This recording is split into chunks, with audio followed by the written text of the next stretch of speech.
Assalamualaikum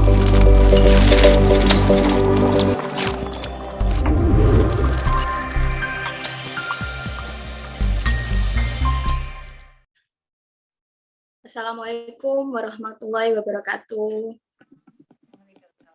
Alhamdulillahirabbil alamin. Hari ini di Saturday Night ini kita memasuki kajian tematik kita dengan tema quarter life crisis atau mencari ikigai atau purpose of life, yang diisi dengan pemateri Bunda Nuri Fauzia. Dan Bunda Nuri ini pendidikannya ya S1 Fakultas Psikologi UNAIR dan S2 Magister Profesi Psikologi. Beliau ini founder dari Triple C, founder Sakinah Center, dan serta penulis novel Sujud Cinta Empat Hati. Untuk materi kita hari ini mengenai kita yang sering merasa insecure dan juga masih bingung apa sih tujuan hidup kita. Mari kita simak sama-sama. Kepada Bunda Nuri, dipersilahkan. Tafadhol Bunda.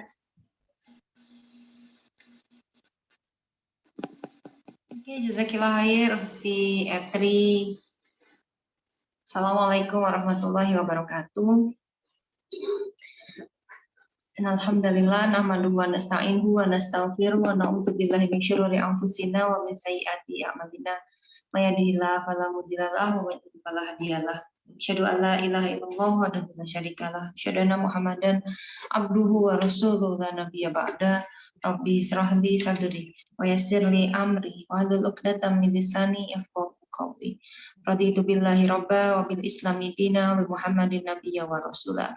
Rabbi zidni ilman warzuqni fahman. Amin amin ya mujibas sa'ilin. Alhamdulillahirabbil alamin. Teman-teman semua, sahabat Syar'id yang dirahmati oleh Allah, kita bisa diberikan nikmat iman, nikmat sehat, nikmat lapang, nikmat waktu luang untuk bisa bermuajahah, bertatap muka melalui media online di Sabtu malam Ahad ini dalam keadaan sehat walafiat. Semoga Allah catatkan apa yang kita kerjakan hari ini sebagai suatu ikhtiar, suatu kesungguhan bahwa kita di dunia pernah sungguh-sungguh berusaha untuk mengkaji ilmu-ilmu Allah. Dan ketika kita berbicara tentang ilmu Allah, tidak hanya ilmu-ilmu yang ada dalam kitabullah, tetapi ilmu Allah itu begitu luasnya.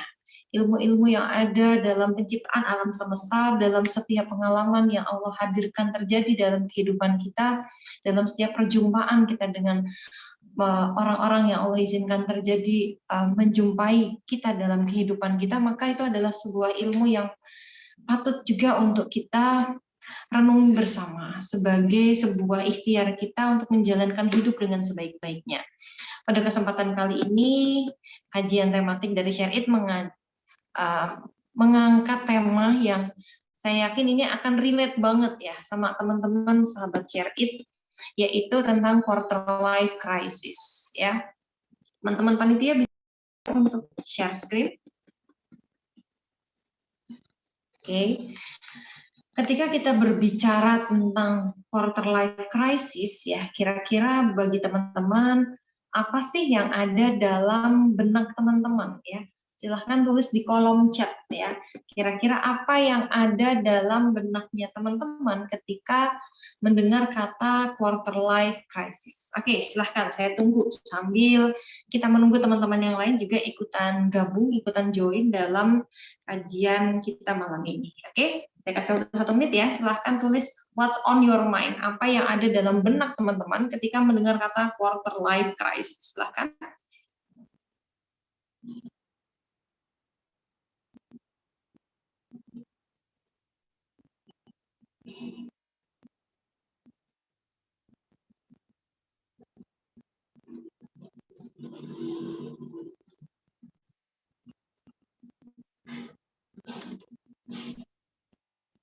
Oke, sudah ada yang respon. Saya tunggu lagi, silahkan.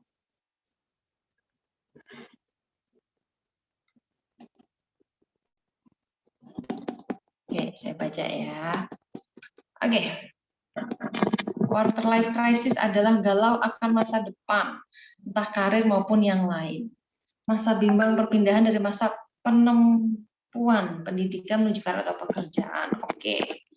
Ya, jadi itu ya what's on your mind ketika mendengar kata quarter life crisis. Pertanyaan selanjutnya adalah, apakah teman-teman di sini pernah atau sedang mengalami quarter life crisis? Ya, silahkan juga, saya tunggu responnya nih dari teman-teman semua. Pernah atau sedang? Oh, pernah, tapi alhamdulillah sekarang sudah lewat ya. Atau iya nih sedang mengalami quarter life crisis nih, rasanya nggak nyaman banget sama diri sendiri gitu ya. Oke, silakan saya tulis, saya di kolom chat, saya tunggu juga ya. Saya ingin tahu nih, apakah teman-teman ini memang ingin mengangkat tema ini, apakah memang berawal dari keresahan pribadi nih, atau memang ya kita ingin sharing bareng-bareng aja gitu, karena kita sudah pernah melaluinya. Jadi kita ingin bagaimana komunitas ini bisa, harapannya bisa menjadi salah satu alternatif ya. Beberapa temanya share itu beberapa kali diundang kajian share itu temanya tentang mental health ya, dan memang isu-isu mental health itu memang lagi in banget ya belakangan. Alhamdulillah saya sebagai orang yang memang backgroundnya adalah seputar mental health, sangat bersyukur awareness tentang kesehatan mental itu sudah semakin meningkat, karena memang kita selama ini hanya fokus kepada kesehatan fisik ya, tapi ketika berbicara tentang kesehatan mental tuh seolah nggak merasa bahwa itu adalah sebuah hal yang penting gitu ya, padahal Allah bersumpah ya demi jiwa ya yang sudah disempurnakan penciptaannya, maka Allah ilhamkan dalam jiwa tersebut potensi fujur ya, potensi berbuat fasik dan potensi takwa, maka beruntunglah orang yang senantiasa mensucikannya dan rugilah orang yang mengotorinya ya. Maka betapa pentingnya sekali kita menjaga mental health kita agar kita termasuk di antara orang-orang yang melakukan proses namanya tazkiyatun nufus, pensucian, pembersihan jiwa. Karena ketika kita senantiasa melakukan proses tazkiyatun nufus atau pensucian atau pembersihan jiwa itulah, maka disitulah awal dari mental health, kesehatan mental ya. Ini saya tunggu di kolom chat, belum ada ya, berarti ini nggak mengalami semua gitu ya. Jadi sudah lewat lah ya, sudah nggak ada quarter life crisis, krisisan lah ya. Oke lah, saya anggap demikian ya. Oke, next aja deh kalau gitu ya. Oke, next.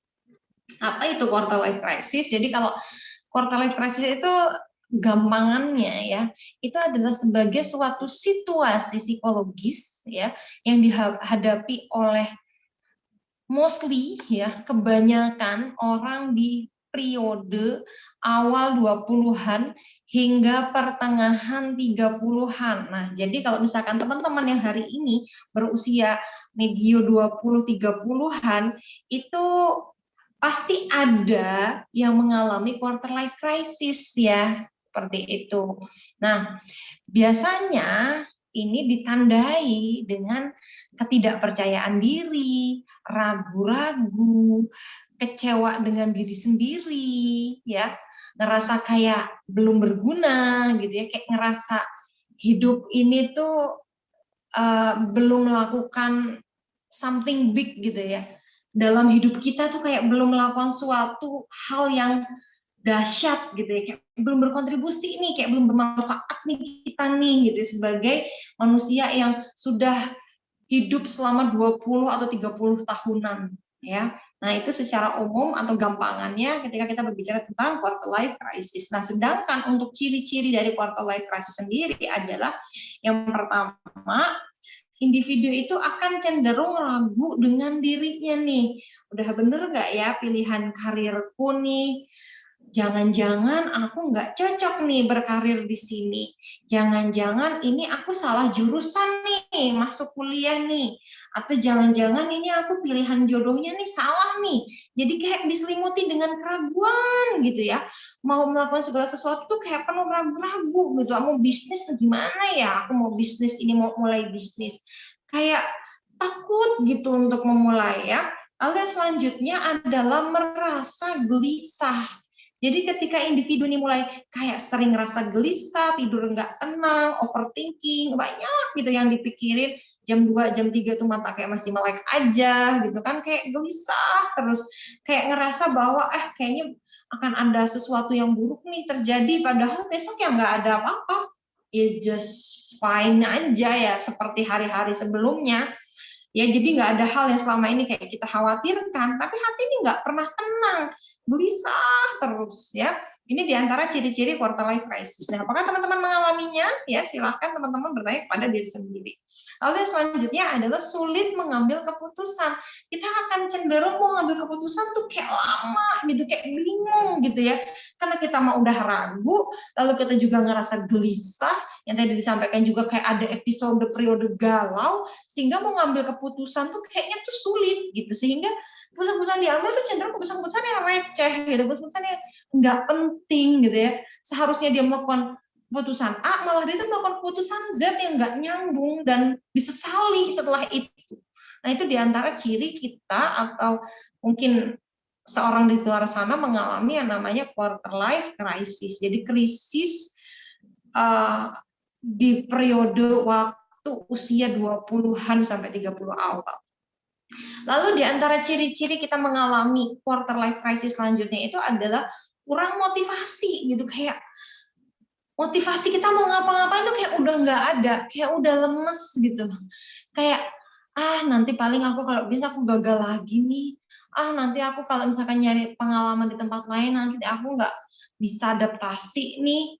Nanti aku kalau misalkan mulai ta'aruf lagi misalkan nanti ya kalau dia jodohnya, kalau enggak gimana, kayak udah males gitu. Kayak nggak ada motivasi hidup tuh. Bangun tidur tuh kayak badan tuh pegel-pegel ya. Teman-teman kalau bangun tidur tuh ngerasa kayak badan tuh nggak fresh, kayak pegel, kayak malah nggak nyaman gitu ya. Kayak badannya nggak enak, kayak mageran, kayak pengennya tuh rebahan terus. Nah, ini jangan-jangan teman-teman mengalami yang namanya quarter life crisis. Lalu yang selanjutnya, ciri-ciri quarter life crisis selanjutnya itu senantiasa merasa kurang. Padahal misalkan kerja mah udah ya, atau bahkan juga ada yang sudah menikah, bahkan sudah punya putra-putri misalkan ya, di usia 20 sampai 30 tahunan kan kurang lebih kan memang sebagian ada yang sudah bekerja dan berumah tangga kan ya, seperti itu. Maka ketika dia mendapatkan sesuatu yang bisa jadi orang lain tuh belum mendapatkan seperti itu, tetapi dia kayak ngerasa kurang gitu. Justru orang yang sudah menikah ini kayak iri sama orang yang masih single gitu. Ih, enak kamu mah belum nikah gitu. Itu tuh saya sering banget mendapatkan statement kayak begitu tuh dari orang-orang yang di awal-awal pernikahan ya, 1, 2, 3 tahun gitu tuh ada aja tuh omongan-omongan kayak gitu, ih enak kamu mah ya, atau bahkan sampai 5 tahun sekalipun juga ada aja yang masih ngomong kayak gitu, ih enak kamu mah belum nikah, bisa kemana-mana, nggak kayak saya setiap hari tuh harus begini, begini, begini, begini, begini, begini. Jadi dia mengeluhkan tentang kehidupan sehari-harinya yang bisa jadi yang dia keluhkan itu adalah yang diimpikan oleh orang lain ya. Dan yang terakhir adalah perasaan merasa terjebak ya, kayak ngerasa salah ngambil jurusan, salah ngambil pekerjaan, kayak salah mengambil peluang usaha, kayak ngerasa terjebak dan selalu ngerasa diri sebagai korban. Jadi kalau misalkan ada sesuatu situasi, maka dia cenderung blaming, menyalahkan orang di sekitarnya. Merasa kalau misalkan dia itu adalah korban. Aku itu dari dulu itu aku kerjaan suka dibully. Teman-teman tuh nggak suka sama aku. Jadi kayak karirku kayak dihambat, bla bla bla bla bla bla bla. Ya, padahal saya percaya bahwa ada sebab, ada akibat. Nggak mungkin dong, tiba-tiba misalkan kita lagi anteng, ngenah lah ibaratnya kalau bahasa Jawa itu ngenah, anteng, pokoknya benar-benar yang anak baik-baik, anak manis, terus tiba-tiba ada orang ngebully, ya, saya nggak percaya. Pasti ada sesuatu yang bikin orang tuh memang pengen ngebully dia. Entah memang dia itu, misalkan taruhlah memang dia tuh nggak annoying ya, tapi body language-nya dia tuh body language yang terbully gitu, paham ya? Maksudnya dia tuh body language-nya tuh kayak body language yang kayak mengundang orang lain tuh untuk membulinya. Atau memang dia bertingkah menyebalkan ya, dan dia nggak sadar kalau itu nyebelin, entah egois, entah memang nyebelin, pokoknya ngeselin deh itu orang, nggak paham, sehingga orang lain di sekitarnya tuh akhirnya nggak nyaman sampai bersangkutan. Nah, problemnya adalah orang yang mengalami situasi krisis, apalagi dalam ini adalah di periode quarter life ya, dia merasa dirinya itu adalah sebagai korban ya. Jadi orang lain yang salah, aku korban. Nah, teman-teman kalau merasakan seperti ini, maka teman-teman ya termasuk yang sedang mengalami quarter life crisis. Saya ngomong kayak gini karena memang saya pun juga pernah mengalami quarter life crisis, teman-teman. Di periode 20 tahunan ketika saya awal-awal menikah, saya mengalami situasi yang sebenarnya itu diinginkan oleh banyak orang ya. Jadi situasi saya ketika itu tuh benar-benar diinginkan banyak orang. Masih muda ketika itu sudah menikah, ibaratnya apalagi sudah mendapatkan sebuah karir yang karirnya itu orang-orang tuh pengen banget di situ. Udah mah prestis gitu ya. Terus tanda petik tuh menjamin gitu kan seperti itu. Tetapi apa yang terjadi? Sekali lagi, quarter life crisis itu parameter antara satu orang dengan orang lain tuh nggak sama. Bisa jadi bagi si fulan A yang namanya kalau dia tuh nggak kerja, lulus kuliah terus dia itu nggak kerja kantoran, dia kayak stres banget. Nah, tapi bagi si orang B, ketika dia lulus kerja itu justru dia kerja kantoran, itu dia kayak nggak achieve something. Jadi setiap orang tuh beda. Nah, saya termasuk tipikal orang yang ketika itu saya nggak pernah punya niatan pengen kerja di sebuah institusi apapun itu, walaupun bergengsi sekalipun, pokoknya saya nggak mau deh. Saya pengen udah swasta, gitu. Saya pengen jadi punya usaha sendiri, walaupun kecil-kecil tapi punya usaha sendiri. Nah, sehingga saya mengalami quarter life crisis yang akhirnya berkelanjutan menjadi depresi. Nah, artinya lagi bahwa teman-teman kalau mengalami ini nih jangan merasa minder gitu ya.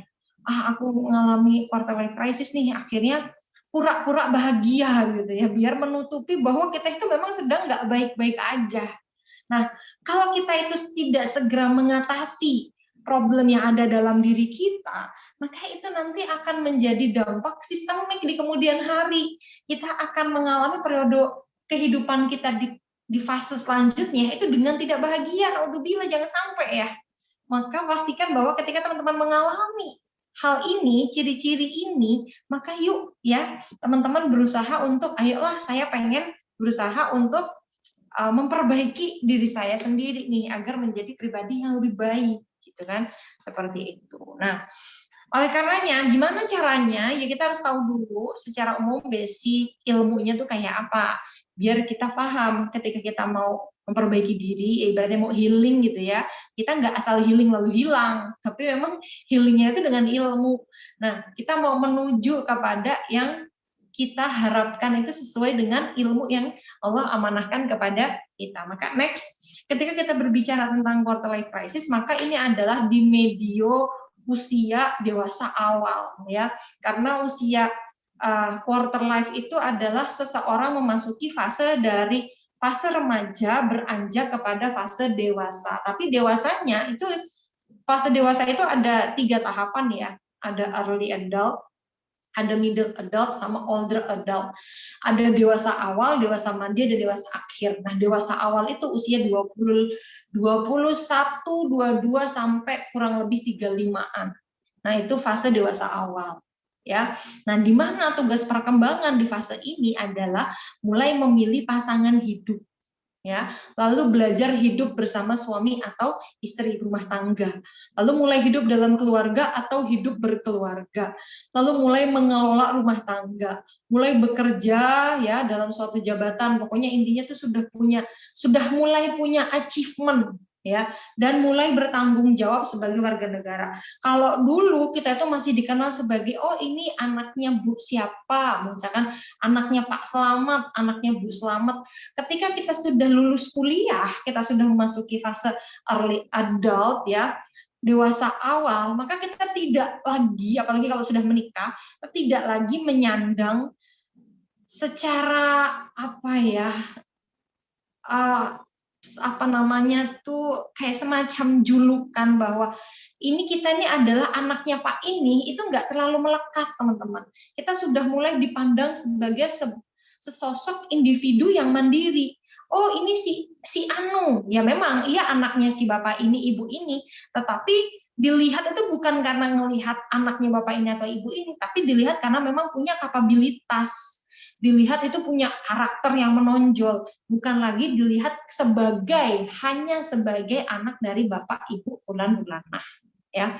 Nah, lalu yang selanjutnya ini ya, di sini memang periode dewasa awal ini kebanyakan adalah periode-periode membentuk rumah tangga. Sehingga ketika teman-teman ya, ketika di periode ini ya individu ini belum mengalami tugas perkembangan ini, maka akan cenderung untuk mengkomparasi diri dengan teman-teman lain yang sudah mencapai. Sehingga kayak seolah-olah ini adalah bucket list yang ketika belum tercentang, itu menandakan kita nggak bahagia gitu. Nah inilah yang membuat akhirnya quarter life crisis terjadi. Oh orang lain udah menikah, saya belum, kenas. Oh orang lain udah punya anak, saya udah berapa tahun belum punya anak, ya, kenas ya. Oh orang lain tuh sudah punya jabatan tertentu di kantornya, saya belum, kenas ya. Oh orang lain begini begitu, oh orang lain begini begitu, pokoknya ada aja ya. Mengkomparasi diri kita dengan orang lain, di situ awal dari kita merasa tidak comfort gitu terhadap diri kita ya. Nah, oleh karenanya tugas perkembangan dewasa awal ini perlu kita pahami bahwa ya memang secara umum tugas perkembangan dewasa awal seperti ini, tapi it's not a bucket list. Ini bukan bucket list yang teman-teman harus centang. Artinya mungkin ada orang yang memulai hidup berumah tangga itu tidak di early adult, tapi mungkin di middle adult, dan itu nggak ada salahnya sama sekali, gitu kan. Yang salah itu adalah ketika memang kita itu tidak mau gitu ya menjalankan tanggung jawab kita sebagai kepala keluarga atau sebagai istri atau apapun, nggak mau. Tapi kalau misalkan memang kita mau tapi memang belum ada atau belum datang takdir terbaiknya, maka kita tidak boleh untuk berputus asa dari rahmat Allah. Oke ya. Nah, kenapa next ya? Kenapa terjadi quarter life crisis teman-teman? Ya, karena kalau boleh saya bilang ya, walaupun sekali lagi saya nggak suka sih sebenarnya dengan diksi ini, tapi memang harus saya ucapkan ya. Ya cukup terlambat gitu untuk memulai. Harus saya akui karena saya juga mengalami quarter life crisis ya. Jadi cukup terlambat untuk memulai. Kalau kita berbicara tentang perkembangan individu dalam Islam, itu ada dua tipe ya. Ada tipenya Ali bin Abi Thalib yang 7x3, ada tipe yang membagi kepada beberapa periode yang lebih rigid lagi. Nah, ketika kita berbicara kenapa terjadi quarter life crisis, ya kenapa orang dulu kok nggak ada sih istilah quarter life crisis, karena memang ada sebuah konsep yang kalau boleh saya bilang terlambat dikenalkan kepada anak-anak hari ini, kepada individu-individu hari ini oleh orang tuanya ataupun oleh pendidikan. Ya, jadi ya kalau boleh dibilang, ya sorry to say bahwa ya memang terlambat memulai. Kalau kita mengacu kepada perkembangan Islam pun juga teori perkembangan individu secara umum dalam psikologi, sebenarnya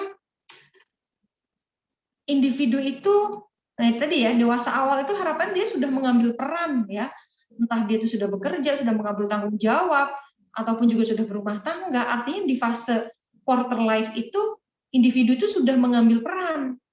Nah, idealnya kan begitu ya. Kenapa? Karena memang sebelumnya ada tahapan-tahapan tugas tumbuh kembang ataupun juga teori-teori perkembangan itu yang memang menyiapkan individu itu agar di fase quarter life-nya dia sudah menjalankan peran sosialnya dia. Baik dia dengan pekerjaannya, aktivitasnya, ya kemanfaatannya dia untuk sosial ataupun juga dengan keluarganya. Nah, dalam Islam ketika berbicara tentang perkembangan, maka ada periode yang namanya, ada berbagai macam periode ya. Nah, saya fokus sama 3 periode, yaitu dimulai dari fase tamyiz, ya, di mana fase tamyiz ini adalah fase umur 7 sampai 10. Secara psikologis anak umur 7-10 perkembangan kognitifnya ini dia sudah mulai berkembang dari tahap pra-operasional menuju operasional konkret, dari tahap yang dia itu masih tidak bisa berlogika kepada tahap yang dia sudah mulai bisa melogikakan. Nah, ketika anak sudah mulai bisa melogikakan di usia 7-10, inilah saat yang tepat bagi orang tua mulai mengenalkan ya, mulai mengajarkan, mulai mendidik ya dengan beban-beban syariat ya. orang tua mulai mendidik, mulai mengajarkan, mulai menumbuhkan tanggung jawab sebagai individu. Karena memang di usia ini anak sudah mulai bisa membedakan benar salah, anak sudah bisa bernalar secara logika, ya, di usia 7 sampai 10. Oleh karenanya, ketika kita berbicara kembali ke dalam dalil agama bahwa di usia 7 sampai 10 ini anak sudah mulai diajak untuk sholat. Jadi kalau ngajak anak sholat, ya, ngajak anak sholatnya, ayo sholat. Nah, itu di usia berapa? 7 sampai 10. Sebelum itu memperkenalkan, ya. Sebelum itu adalah memperkenalkan. Adapun anak masih lari-lari, belum khusyuk, ya biarin aja. Tegur iya, tapi jangan dimarahin. Ya. Problem anak-anak hari ini yang malas sholat, ya mungkin juga termasuk kita ya di zaman dulu, bisa jadi karena ketika kita itu masih fase eksplorasi, masih pengen umek lari-lari sana sini dan sebagainya di masjid, itu kita tuh kecemplok gitu ya, ibaratnya kalau bahasa sekarang tuh kayak kena mental gitu ya, sama orang-orang dewasa yang mengingatkan dengan cara yang tidak ramah anak. Akhirnya si anak ini beranggapan bahwa oh ibadah itu nggak menyenangkan, oh tanggung jawab sebagai orang dewasa ini nggak menyenangkan. Karena kan anak-anak di usia 0 sampai 7 lah ya, tapi kalau 0 banget kan ya nggak mungkin ya.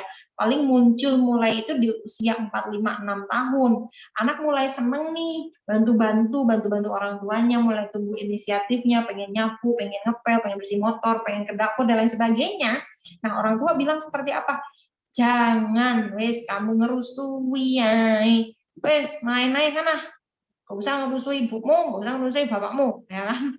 Akhirnya yang terjadi adalah, oh aku pengen bantu, tapi aku dilarang, gitu kan? Yang terjadi kan seperti itu. Akhirnya lestarilah klub-klub rebahan sampai hari ini.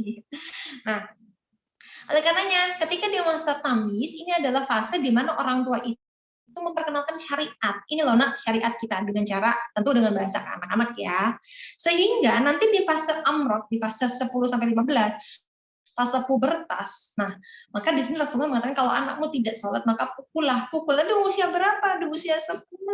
Di fase amrod, bukan fase tamis. Fase tamis itu perkenalkan, ngajarin ini loh sholat. Dia sudah mulai bisa dikasih tahu bahwa sholat itu harus tertib.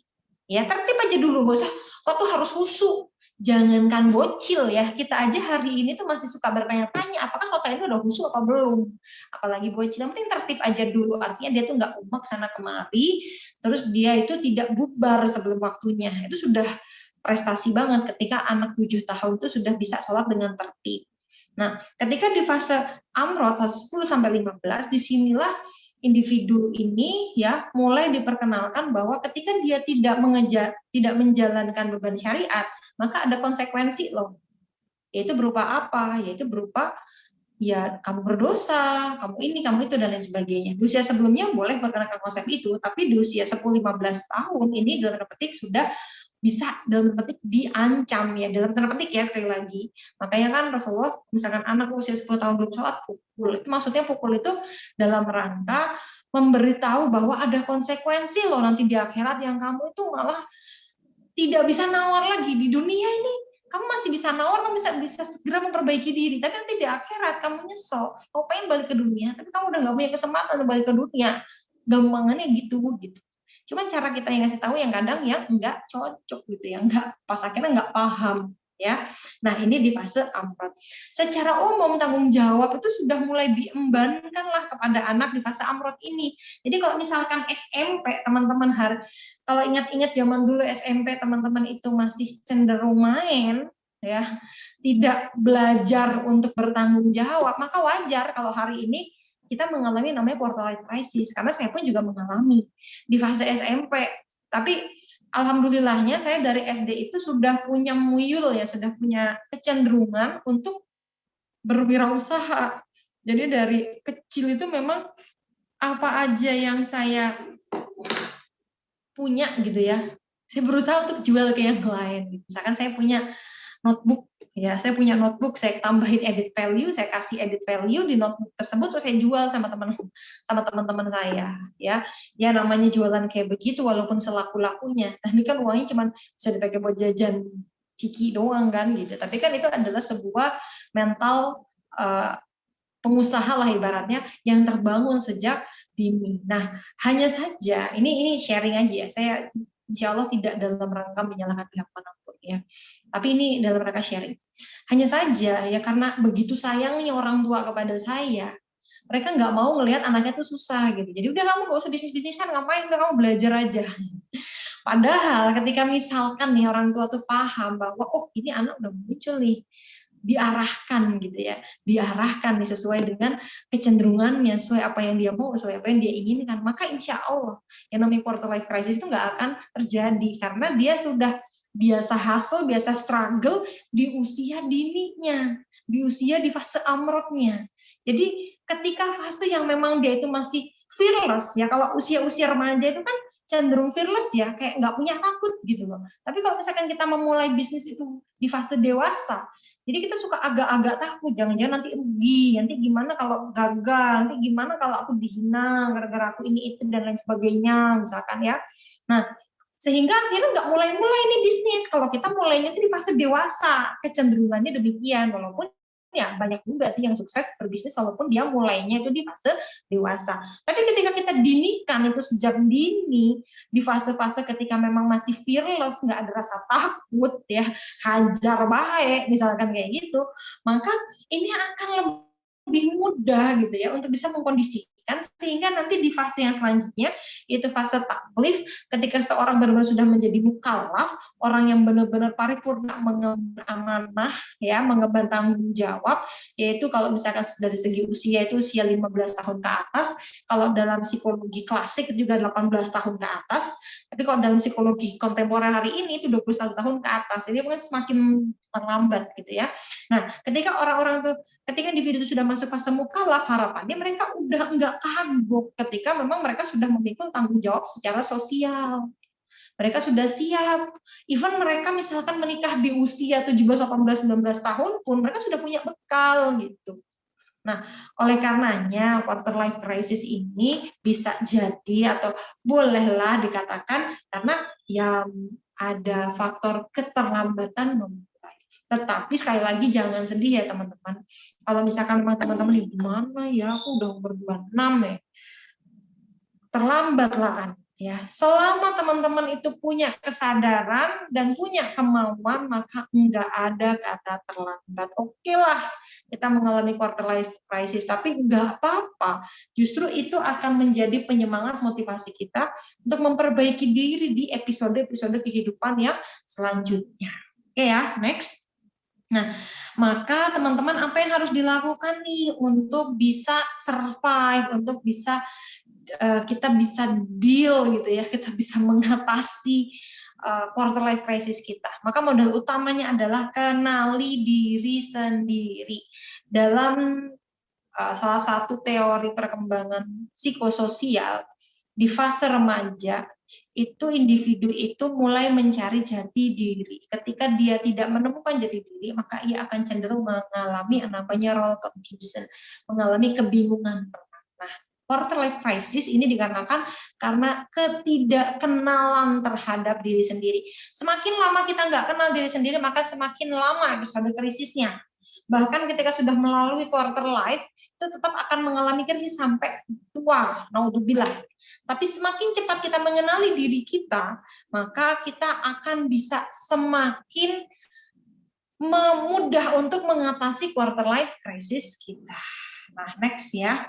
Nah, oleh karenanya gimana sih cara kita untuk mengenali diri kita sendiri? Nah, oke, kita ketika bicara mengenali diri sendiri, maka kita berbicara tentang yang namanya konsep diri. Konsep diri itu terdiri atau dibangun atas 4 hal. Yang pertama adalah self-esteem. Ya, self-esteem ini adalah harga diri. Bagaimana kita memandang diri kita. Kalau kita memandang bahwa aku mah siapa, aku mah hanya butiran debu, ya. Dan dia ngenes dengan kebutiran debunya dia akan ya look down terhadap dirinya, dia akan underestimate terhadap dirinya, sehingga dia menilai dirinya itu begitu rendah, sehingga konsep dirinya akhirnya menjadi negatif. Kalau konsep diri ini sudah negatif, sebisa apapun kita punya kebisaan apa aja, tapi kita memandang diri kita itu rendah, memandang diri kita itu nggak mampu, maka nggak akan pernah bisa, nggak akan pernah mampu. Maka bahaya banget nih sama pemikiran-pemikiran kayak begini, ketika kita menganggap bahwa kita tuh nggak mampu.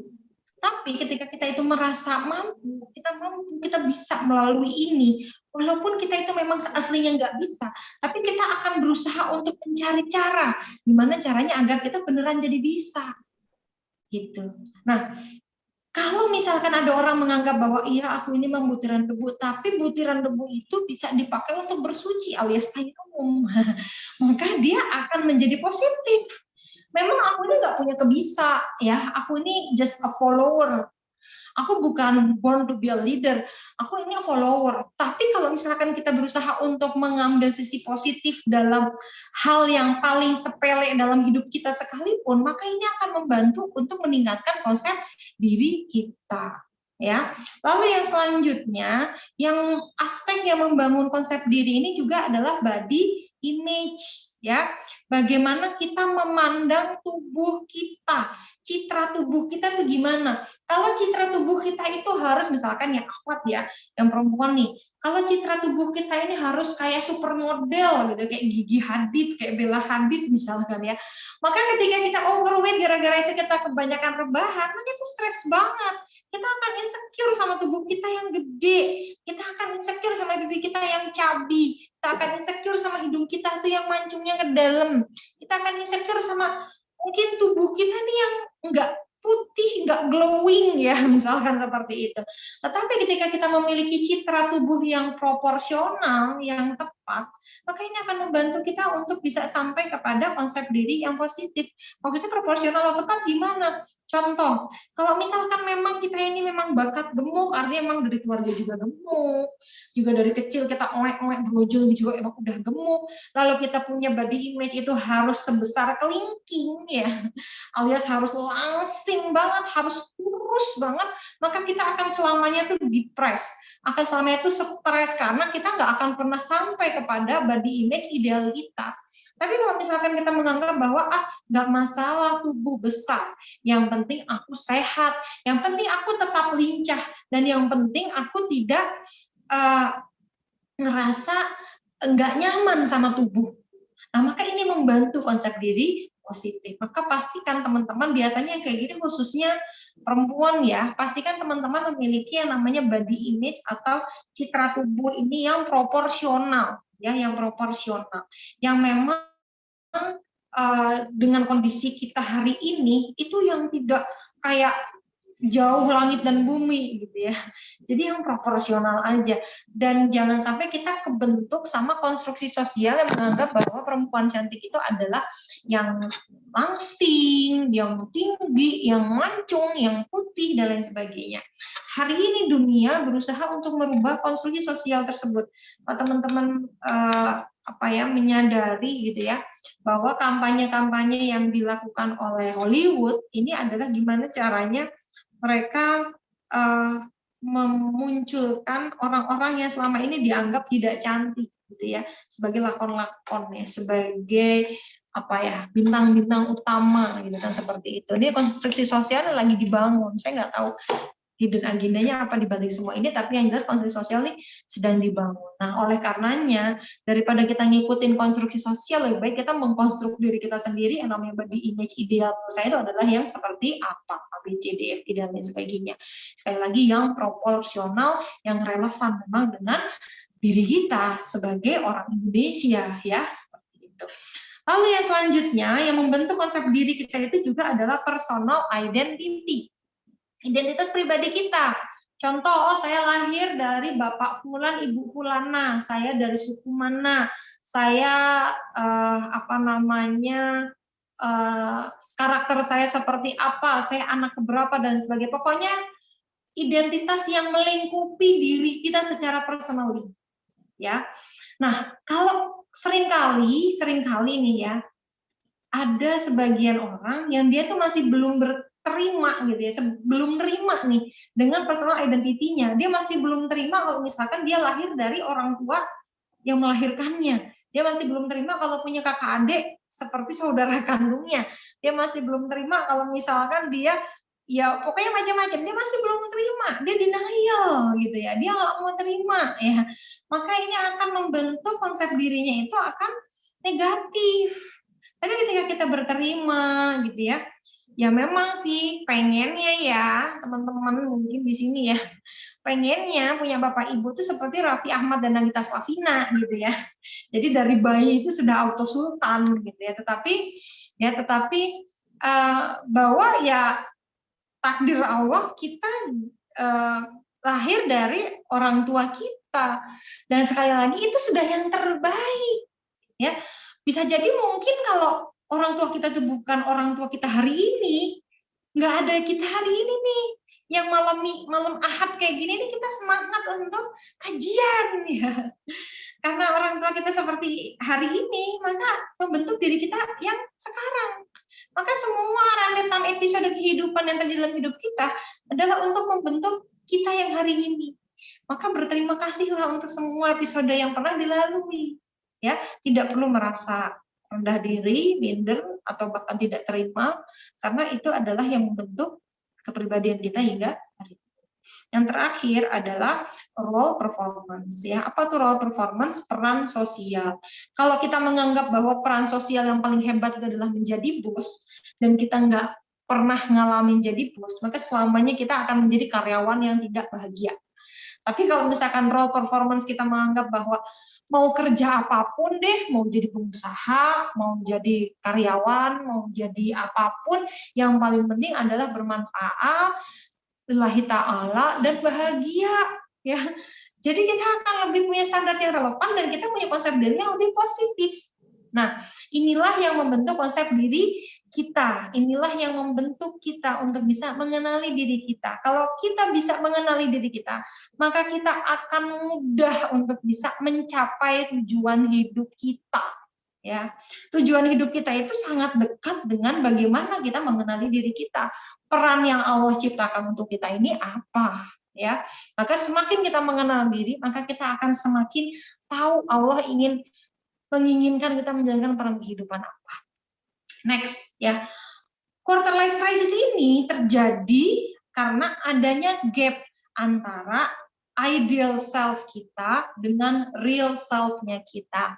Ideal self-nya kita tuh misalkan, ideal self-nya kita itu saya umur 25 ya, itu saya sudah pengen financially freedom, sudah pengen bebas secara finansial, punya karyawan 100, sudah berumah tangga, misalkan sudah punya anak 1, sudah punya rumah, sudah punya mobil, bla bla bla. Real self-nya kita baru lulus, nyari pekerjaan susah karena pandemi, buru-buru mau menikah, cinta bertepuk sebelah tangan ya, dan lain-lain. Ketika gap ini semakin menganga, maka akan semakin stres, semakin depres. Dari stres itu akhirnya menjadi depres, dan ini menjadi namanya krisis ya, ketika tidak bersegera untuk diatasi ya. Nah, oleh karenanya bagaimana caranya agar krisis ini bisa segera kita atasi?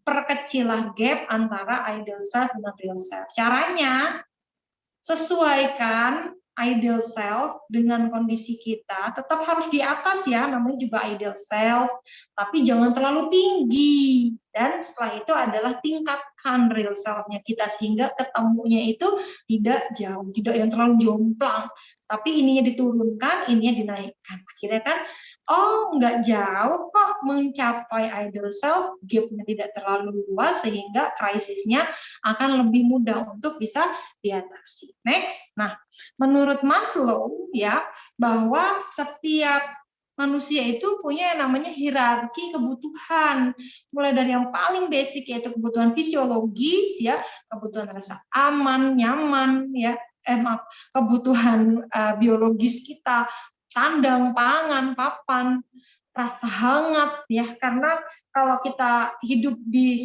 suhu yang terlalu panas, 50 derajat ke atas juga kita nggak mampu, pun juga terlalu dingin ya, minus 20, minus 30 juga akan berat.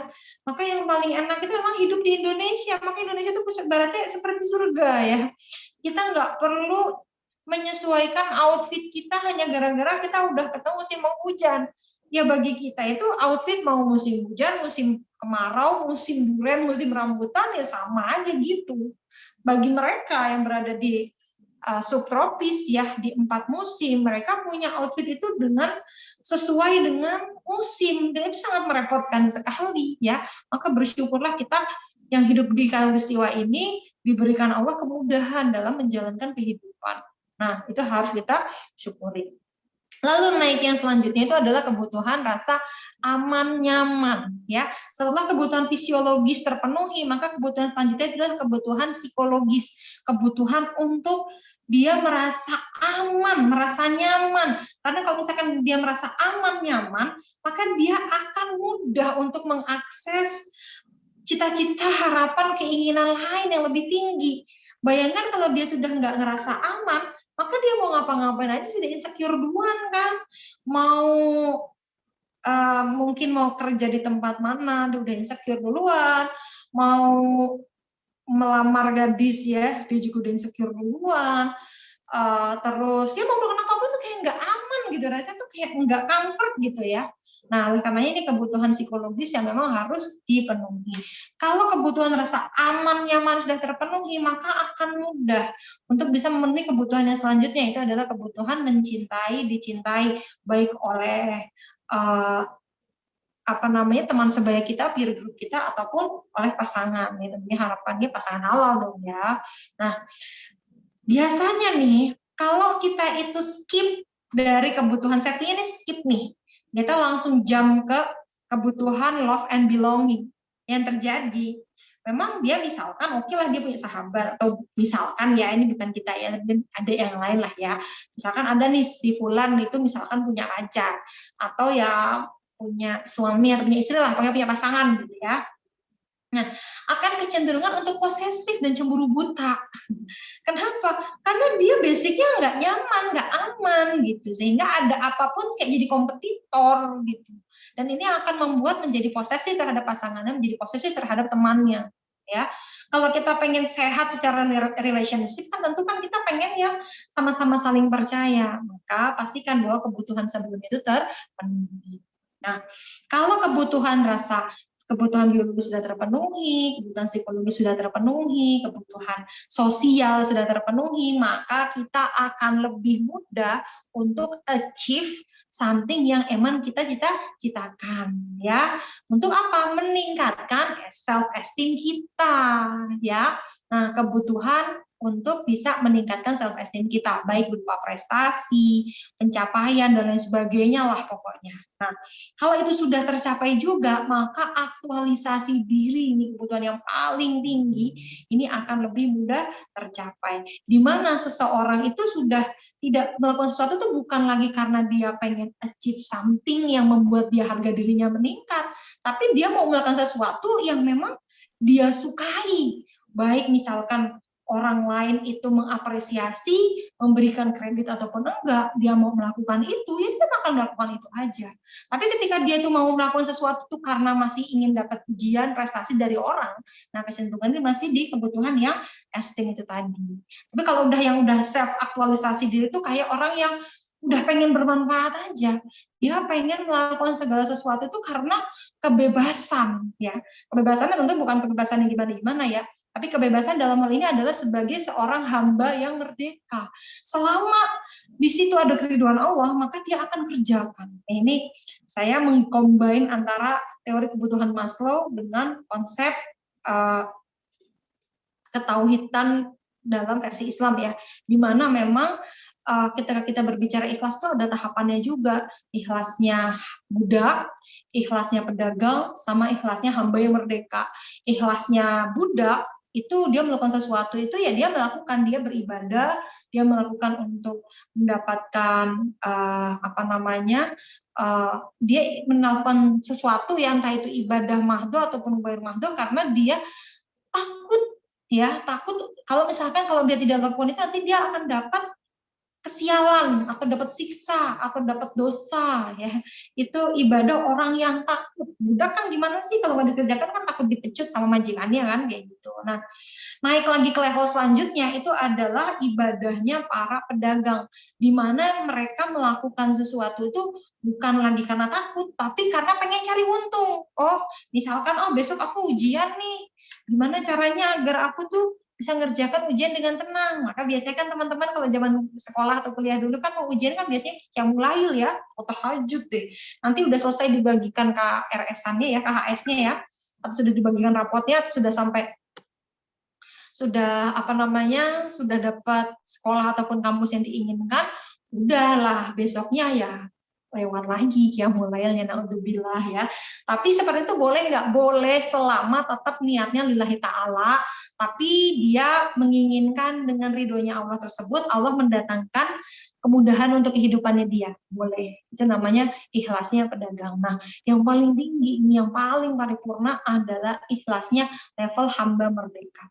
Karena yang dilakukan oleh ikhlasnya hamba merdeka ini bukan lagi karena dia takut dosa ataupun pengen surga dan pahala, tapi dia melakukan semata-mata agar Allah cinta, semata-mata agar Allah ridho. Nah, kalau dikaitkan sama teori Maslow seperti ini, aktualisasi diri dia itu udah bukan lagi pengen pujian, udah bukan lagi itu pengen dapat pengakuan, tapi aktualisasinya diri itu karena memang dia ingin menjadi hamba yang merdeka, ya. Jadi hanya menjadi hamba Allah aja. Selain hamba Allah dia nggak mau lagi ya menjadi hamba makhluk, jadi hamba dunia. Ya, ini saya mengcombine ya teori Maslow dengan prinsip tauhid. Nah, oleh karenanya ketika berbicara tentang dikatakan kita itu sudah punya tujuan hidup ya, atau misalkan kalau boleh dibilang namanya istilahnya full functioning person. Jadi orang yang memang dia sebagai seorang individu ya, ini menurut teori humanistik psikologi ya. Psikologi humanistik itu orang yang sudah sampai level yang paling top lah, paling tinggi.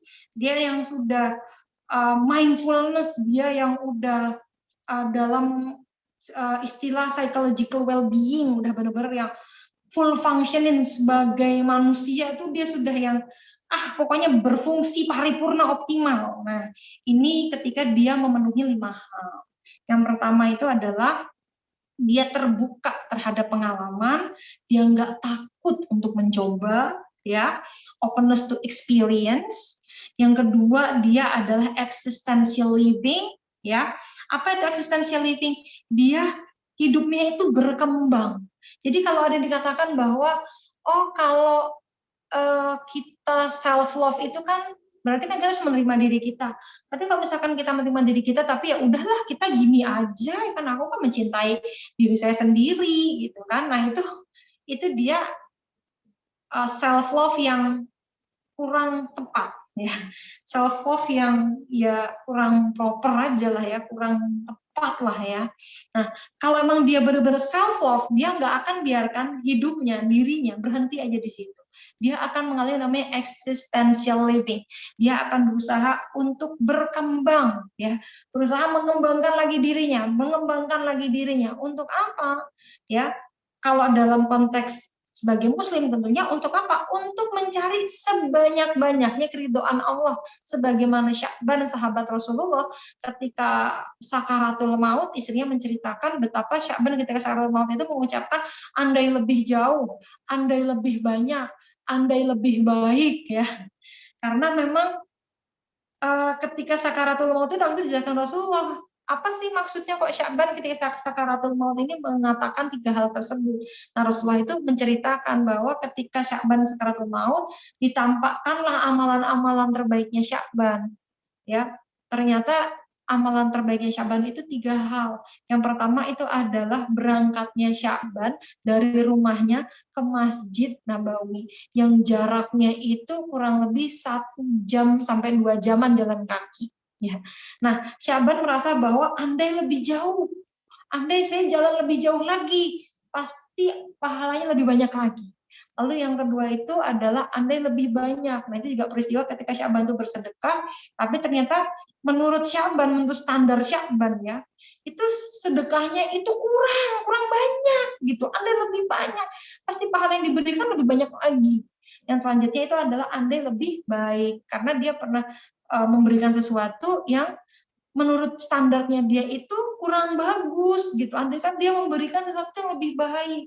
Nah, begitulah seharusnya ketika konsep kita menjadi seorang muslim. Ya, dia melakukan segala sesuatu itu semakin baik, harapannya semakin baik, terobsesi untuk melakukan kebaikan-kebaikan yang banyak, agar apa? Agar Allah lebih ridho. Karena kita nggak pernah tahu ya, amalan mana nih yang akan mendatangkan keridhaan Allah, amalan mana yang membuat pintu surga itu lebih dekat dengan kita. Maka yang bisa kita lakukan adalah dengan memperbanyak perbuatan baik. Setiap kali ada kesempatan berbuat baik, hajar ya. Ketika kita ada kesempatan, di situ kita itu dan petik boleh marah karena memang ada reason kita marah, tapi kita memilih untuk sabar karena kita mengharapkan keridhaan Allah, maka di situ bisa jadi itu adalah peluang-peluang melakukan kebaikan. Lalu yang selanjutnya itu adalah organismic trusting. Nah, apa itu organismic trusting? Yaitu adalah dia melakukan sesuatu yang diyakininya adalah kebenaran. Ya, tentunya sebagai muslim adalah kita udah bodoh amat deh dengan omongan orang selama kita yakin bahwa yang kita lakukan ini adalah di jalan Allah. Gitu. Jadi misalkan ada orang bilang, ih kamu mah kayak ibu-ibu pakai gamis ya. Itu udah nggak baper ya. Saya pernah ditanya itu ada ada seminar ya. Seminar tentang hijab-hijab kayak gitulah, ada yang nanya. Gimana ya kalau ada saya pengen pakai gamis, cuman teman-teman suka ngeledekin, ih kamu pakai gamis kayak ibu-ibu ya.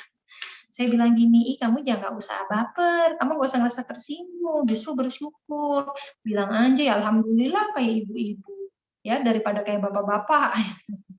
Ya, jadi selama memang kita yakin yang kita lakukan benar, walaupun orang lain tuh menghina-dina, mengunderestimate-kan kita atau apapun, udah kita bodoh amat lah ibaratnya, bahasa saya banget ya.